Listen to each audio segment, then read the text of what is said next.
Jina la Yesu tumeomba na tumeshukuru. Bwana Yesu asifiwe. Bwana Yesu asifiwe. Tafuta pali pazuri tukaweze kuketi. Leo tuko na shida kidogo ya umeme, lakini hata hivyo Bwana ataenda kutuhudumia. Bwana Yesu asifiwe.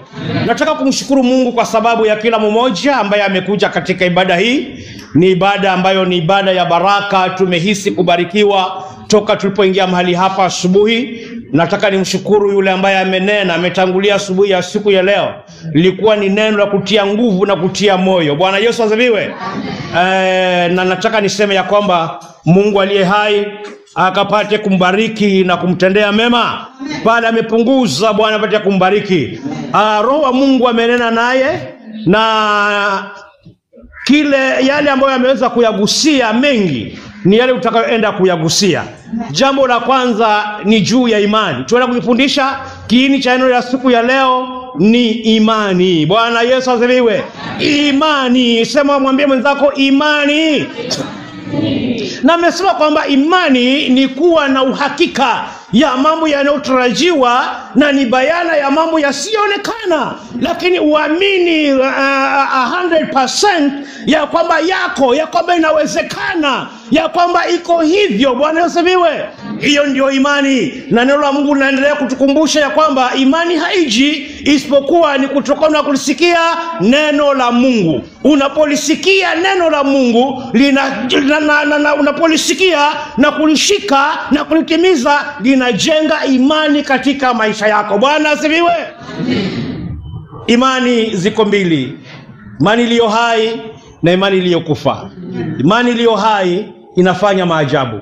Imani iliyo hai inaondoa milima. Imani iliyo hai inasababisha uponyaji ukaonekane. Inaponya magonjwa, inaondoa umaskini, inaondoa matatizo. Hiyo imani iliyo hai. Lakini imani ambayo imekufa haina kile inachoweza. Bwana Yesu asifiwe. Bwana Yesu asifiwe. Siku ya leo naenda kuongea juu ya imani iliyo hai na kazi zake. Imani iliyo hai na kazi zake. Nimekuambia kwamba imani iliyo hai inaweza kuinua milima. Imani iliyo hai inachukua mikuyu na kung'oa na kutupa katika maeneo mengine. Hiyo ni imani iliyo hai. Ni imani iliyo hai. Ndio Yesu asema ya kwamba iwapo mtakuwa na imani kiasi cha punje haradali, mtaambia mlima huu ng'olewe, na utang'olewa na kwenda kutupwa. Hiyo ni imani iliyo hai. Lakini imani ambayo imekufa haiwezi kuondoa chochote kile. Bwana asifiwe. Leo tutaenda kuangalia somo letu kutoka katika kitabu cha Marko 5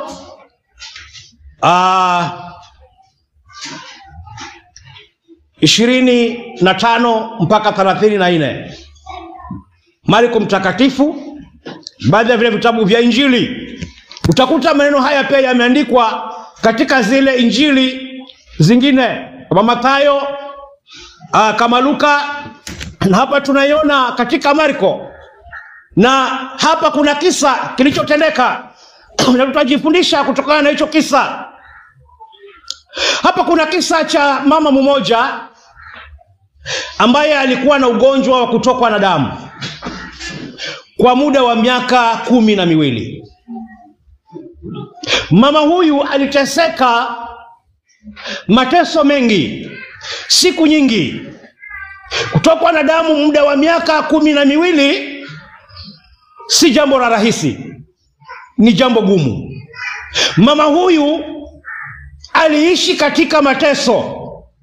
Mama huyu alivumilia hata ikawa haivumiliki tena. Aliteseka, moyo wake ulikuwa unamwagika machozi kila wakati kwa sababu ya mateso aliyokuwa anapitia, kumwagika damu muda wa miaka 12. Biblia inasema ya kwamba alienda kwa matibabu tofauti. Mama huyu alienda hospitali tofauti. Alipitia vipimo tofauti kwa sababu alikuwa anataka mama huyu akapate uzima, lakini hakuweza kupata uzima. Aligharamika. Biblia inasema ya kwamba alitumia hata senti yake ya mwisho kiasi cha kwamba hakuwa na pesa tena za kuenda kwa madaktari, za kuenda kutafuta matibabu.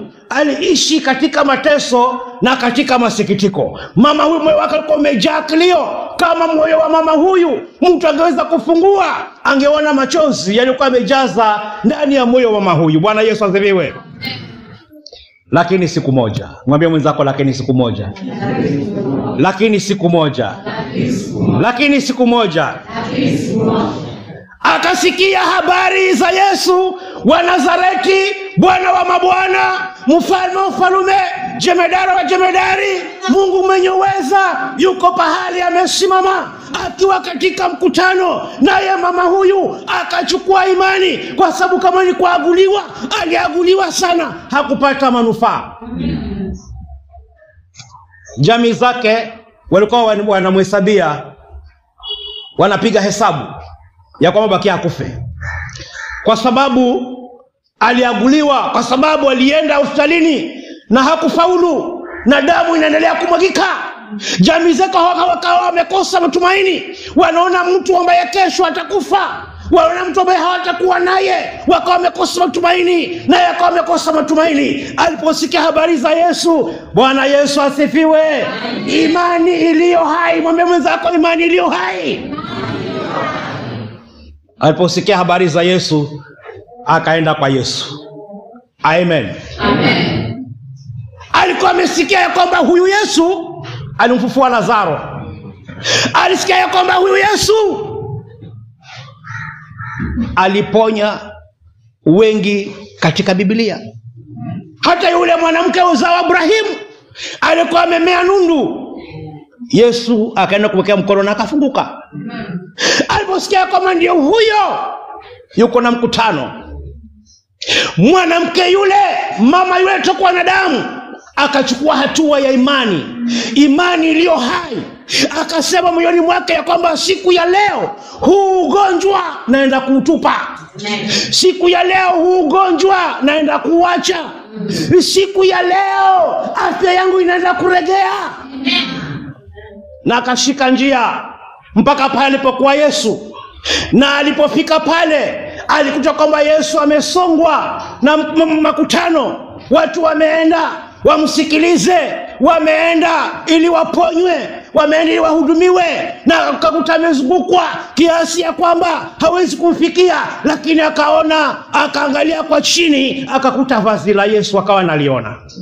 Alipoona vazi la Yesu, akaona kwamba si shida, si lazima nimfikie, sitaweza kumfikia, lakini madamu mkono wangu unaweza kufika kwenye pindo, si vazi lote, kwenye ile pindo, na nikagusa, nikigusa ile pindo tu ya vazi tu, na imani ya kwamba kuna kitu kitafanyika. Bwana asifiwe. Mama alikuwa na imani iliyo hai.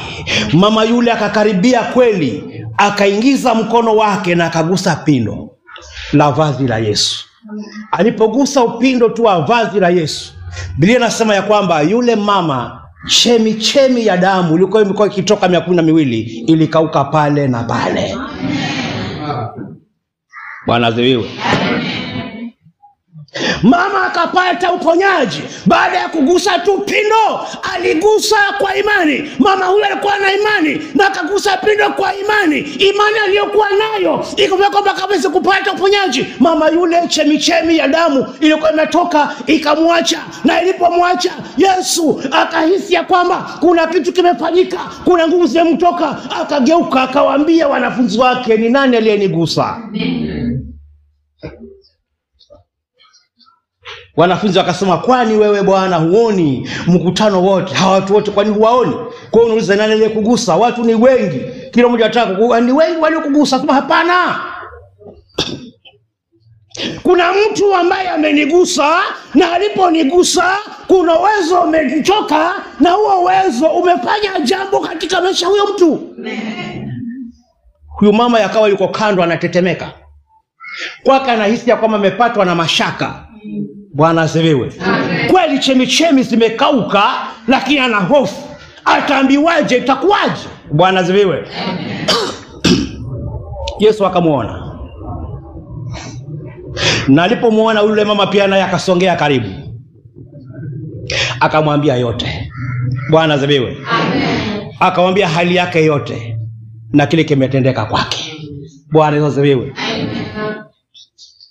Yesu akasema ya kwamba binti, imani yako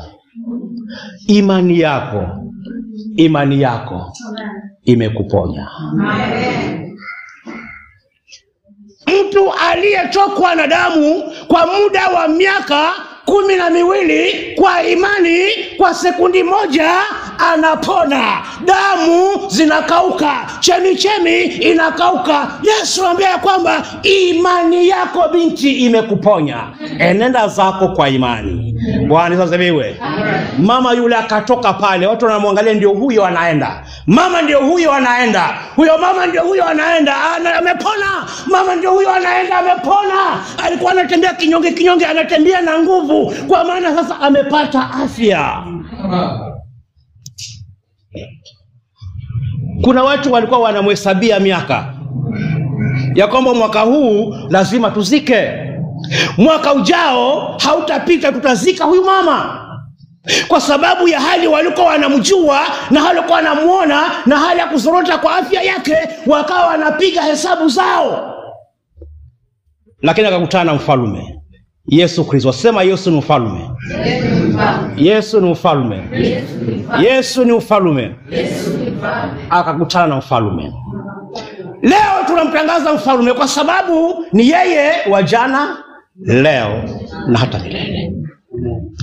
Aliyeponya jana anaponya leo, ataponya na kesho, ataponya hata milele. Ni yeye, habadiliki. Yesu ni mfalme, yeye anaweza. Bwana asifiwe.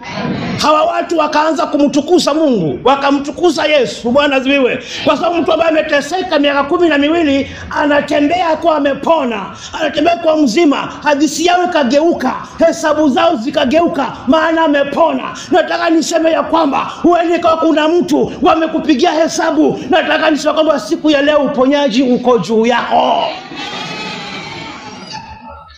Bwana Yesu asifiwe. Bwana Yesu asifiwe. Mfalme wa falme akamponya mwanamke akawa hai, akamponya mwanamke akawa mzima. Nataka niseme kwamba huyo mfalme ni nani? Ni Yesu Kristo.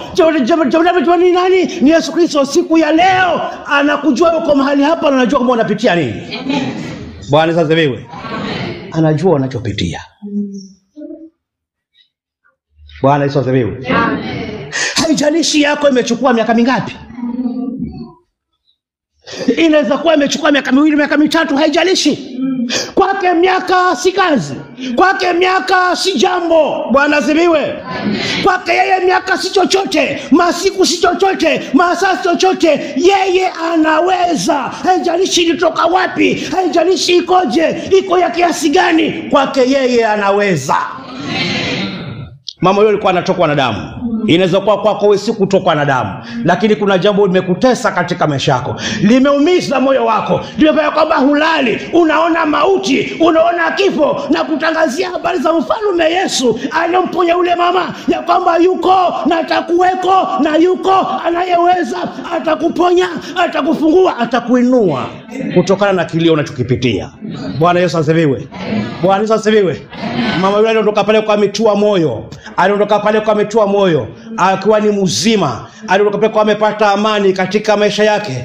Akaanza kuambia watu kwamba ni Yesu ameyatenda haya. Jamii zake wakashangaa. Bwana asifiwe. Majirani wakashangaa, maana kumetendeka jambo jipya. Nataka niseme kwamba si ajabu ya kwamba utashangaza mtu, si ajabu ya kwamba utashangaza jirani yako, si ajabu kwamba utashangaza watu wako, si ajabu kwamba pale kazini utashangaza watu, si ajabu kwamba pale shuleni utashangaza watu. Sio ajabu, kwa maana kuna mfalme, jina lake ni Yesu.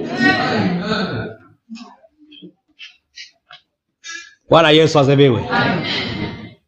Kwake hakuna lisilowezekana. Yeye ni Simba wa Yuda. Yeye ni Bwana wa mabwana. Yeye ni jemedari wa majemedari. Yeye ni mfalme wa falme. Yeye ni mkuu wa wakuu. Yeye ni mganga wa waganga. Yeye ni daktari wa madaktari. Lililoshinda madaktari yeye anaweza.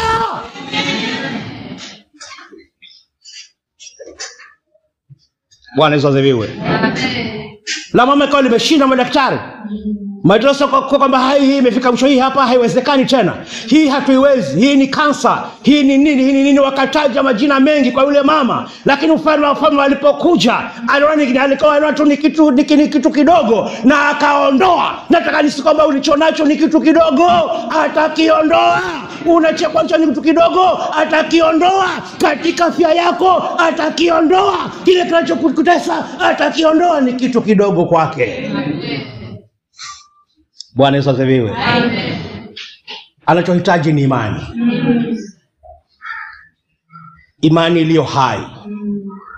Akasema imani yako, si imani ya Yesu, imani yako. Imani ya mama, imani ya yule binti. Nasema leo imani yako. Utapona kwa imani yako. Imani yako itakuponya. Imani yako itakuondolea kichekweli, unachekwa.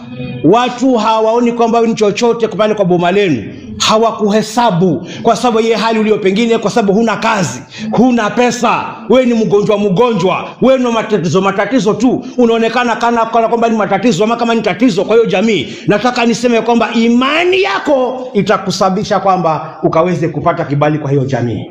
Wakaone mwingine, baada ya kuona mtu ambaye ni wa shida tu, wakaanze kuona mtu mwingine. Imani yako na inawezekana. Bwana asifiwe. Mwambie mwenzao kwamba inawezekana. Inawezekana. Inawezekana. Pigie Bwana makofi.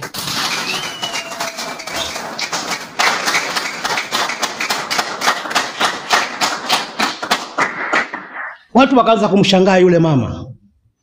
Bwana asifiwe. Wakaanza kumshangaa, kweli ni huyu, vilikuwaje? Alikutana na mfalme. Bwana asifiwe. Kwa imani kukutana na mfalme, anakufanyia mambo yako. Mambo yako yanainuka.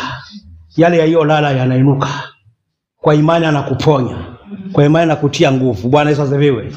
Watu kwanza wakaona kwamba Mungu ametenda jambo, wakaanza kumwona yule mama kama mwingine, si yule wa zamani. Wakaanza kukaa naye, wakaanza kumpenda, wakawa sawa, mioyo yao imemregesha katika jambo kwamba huyu mama sasa hatakufa. Bwana asifiwe. Kwa sababu ya jambo lilikuwa Mungu ameweza kutenda. Bwana asifiwe.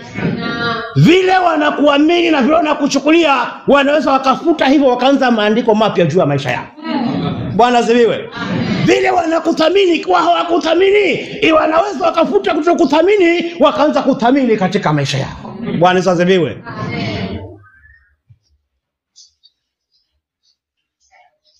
Watu wakamtukuza Bwana. Inawezekana watu wamtukuze Bwana kwa ajili ya maisha yako.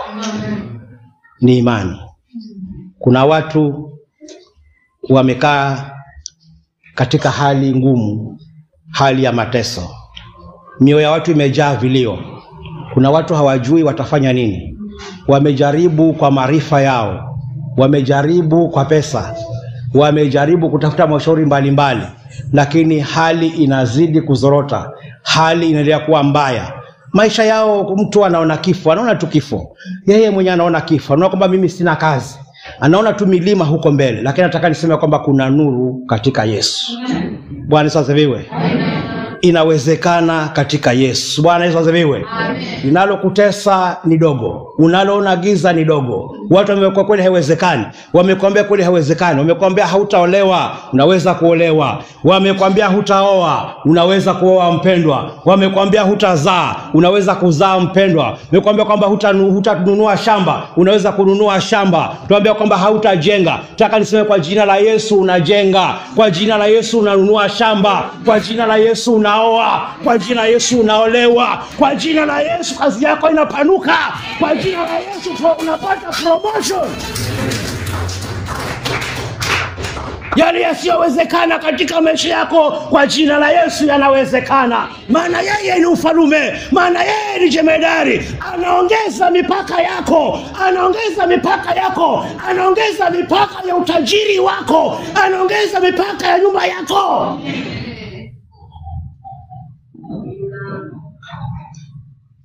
Maana yeye ni mfalme na tumempokea mfalme, na sisi ni wana wa mfalme. Bwana Yesu asifiwe. Baba yetu ni mfalme. Bwana Yesu asifiwe. Mungu wetu ni ufalme. Sisi ni wafalme. Bwana Yesu asifiwe. Bwana ampe mtu hoja moyo wake siku ya leo. Bwana aondoe kilio cha mtu siku ya leo. Bwana apanguse machozi ya mtu siku ya leo. Hata wapo huko katika kundi hili utakayopata ujumbe huu na kuusikia, Bwana apanguse machozi yako. Bwana akuponye. Bwana akuhudumie. Bwana akupatie amani. Hoja ya moyo wako ikapate kutimia. Mikosi isiwe sehemu ya maisha yako. Vita isiwe sehemu ya maisha yako. Kukataliwa isiwe sehemu ya maisha yako. Kulala njaa isiwe sehemu ya maisha yako. Kulala nje isiwe sehemu ya maisha yako. Kuchekwa na kudharauliwa isiwe sehemu ya maisha yako.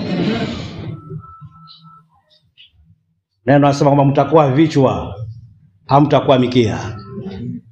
Mtakopesha, hamtakopa. Hiyo itendeke. Bwana asifiwe. Mtu akaajiri watu hapa. Mtu akaajiri watu. Mtu akaajiri watu. Mtu akaajiri watu. Akaitwa manager wa kampuni, owner of the company, kwa jina atakaonipatia yeye mwenyewe, maana tuko na Mungu anayeweza.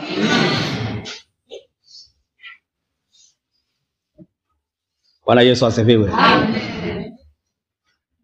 Kilio si sehemu yako.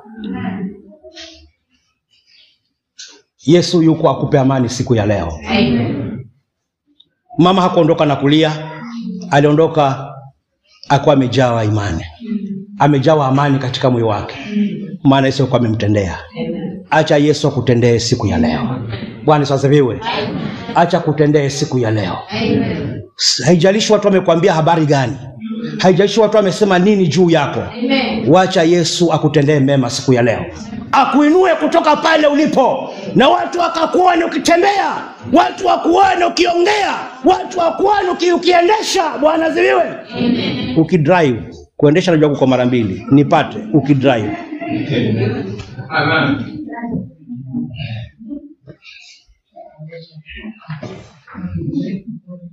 Bwana Yesu asifiwe. Najua kwenu ilikuwa ni nzirani ya beskili peke yake. Kusiwe na nzirani ya beskili, kuonekane gari. Kwa jina la Yesu. Beskili imepita na wakati wake. Beskili za wale wanaojifundisha barabara, wale ambao bado wako PP, au ndio kupeleka beskili. Sisi tunakupeleka magari, maprado, maharia. Wow. Itendeke katika maisha ya mtu. Na iwapo kuna bari ambazo zimesimama, huende kwa kuna mapepo yamezuia, hayo mapepo siku ya leo yaangamie. Siku ya leo yaangamie. Yale yamezuia baraka zako yaangamie. Yamezuia utajiri wako yaangamie. Yaangamie kwa jina la Yesu. Pale hapa pitiki upite. Pale babako hakupita, wewe pita. Pale mama hakupita, wewe pita.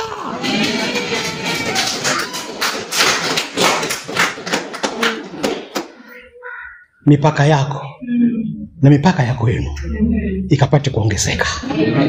Bwana Yesu asifiwe. Watu wakipita wasema kwamba hili ndilo boma kweli la kwa kanisa, hili ndio hili. Ni hili kweli boma la kwa kanisa. Sivyo walikuwa najua. Kwa sababu kanisa alipata mfalme. Kwa sababu alikutana na Yesu, na kwa imani maisha yake yalibadilika. Maisha ya mtu yabadilike.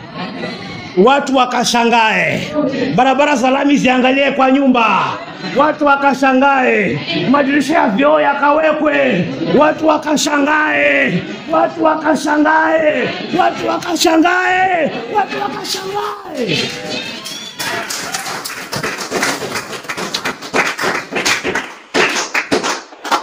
Imani iliyo hai.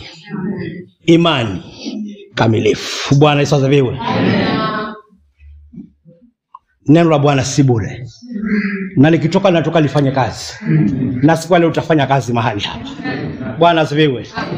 Kuna mtu historia yake inaenda kubadilika. Maisha yake yanaenda kubadilika. Bwana asifiwe. Anaweza kuenda kuanza maisha mapya. Aenda kufungua kitabu kipya. Maana mfalme yuko mahali hapa. Naenda kubadilisha hali yake. Naenda kumtukuza Bwana. Mama yule alimtukuza Bwana. Anaenda kumtukuza Bwana. Anaenda kumtukuza Bwana. Anaenda kumtukuza Bwana.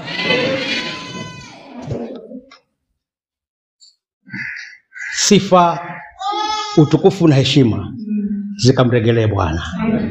Tuko na Mungu mwenye uweza katika jina la Yesu. Bwana Yesu asifiwe. Bwana Yesu asifiwe. Sasa yuko mahali hapa. Yeye anaangalia ni nani ataki kuja kwangu na imani iliyo kamili. Na atakuja kwangu na imani. Ni nani huyo anayeamini neno hili? Ni nani anayeamini maombi haya siku ya leo ili nitende jambo? Na imani ya kwamba mtu ambaye amesikiliza, kwa uko mahali hapa, umesikiliza katika runinga, umeona kwa runinga yako siku ya leo, ni kwamba Bwana pale pahali ulipo, Bwana anaenda kukufungua. Bwana anaenda kukuhudumia. Bwana anaenda kukutetea. Bwana anaenda kukuonekana. Unaenda kufunguka kutoka na vifungo. Kama watu walikaa na wakaongea juu yako, watakao waongee mambo mengine. Bwana Yesu asifiwe.